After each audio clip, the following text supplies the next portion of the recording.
My wife left me after 10 years of marriage. She thought she was taking everything. She forgot who built it.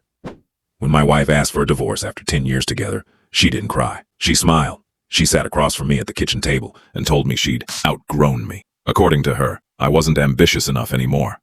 I wasn't exciting. I was too focused on work and living like an old man. The part that stung wasn't even the divorce. It was when she said, "My family's business will always be here. I'll never have to worry about money." I just nodded. "You'll be fine," she added. "You always land on your feet." She wasn't wrong. What she didn't know was why. Her family owned one of those online businesses everyone thought blew up overnight.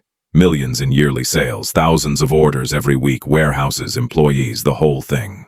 To everyone else, her dad was the genius behind it. Behind the scenes, I built the website. I negotiated every supplier contract. I automated shipping. I handled payroll. I managed taxes. I personally covered cash flow whenever sales dip for 6 years. I'd quietly loaned the company money whenever they were short. No interest, no publicity. I never wanted credit because they were family. Most people assumed I was just the quiet husband, preferred it that way. So when the divorce was finalized, I didn't argue. I transferred my ownership shares exactly like the lawyers agreed, resigned from my position, canceled every personal guarantee attached to the business, stopped funding inventory, and walked away. I never threatened anyone. I never asked for revenge. I simply stopped doing work nobody knew I was doing. The first week, nothing happened. The second week, payroll was delayed. The third week, suppliers refused to ship because invoices hadn't been paid. Then their website crashed. Apparently, nobody else knew how to maintain it. Orders piled up. Customers demanded refunds. Negative reviews flooded social media. Advertising campaigns shut off because they were linked to my business accounts. Within 2 months, revenue had dropped by almost 60%. My ex-wife called me for the first time since the divorce. She didn't ask how I was. She asked if I could just help for a little while. I told her I wasn't qualified. There was silence. Then she whispered, "Please." I wished her the best and hung up. A week later, her father called. He wasn't angry. He sounded defeated. He admitted he'd never realized how much I actually did. He apologized for treating me like I was just another employee. I thanked him.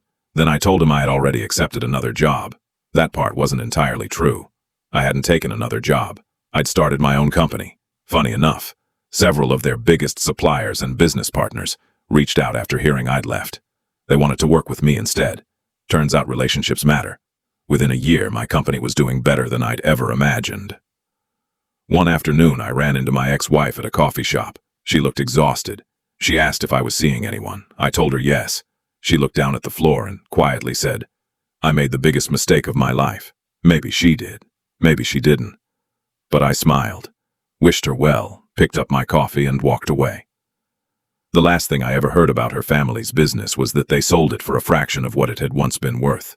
People still think they lost everything because of bad luck. Only 4 people know the truth. Sometimes the most important person in the room is the one nobody notices until they're gone.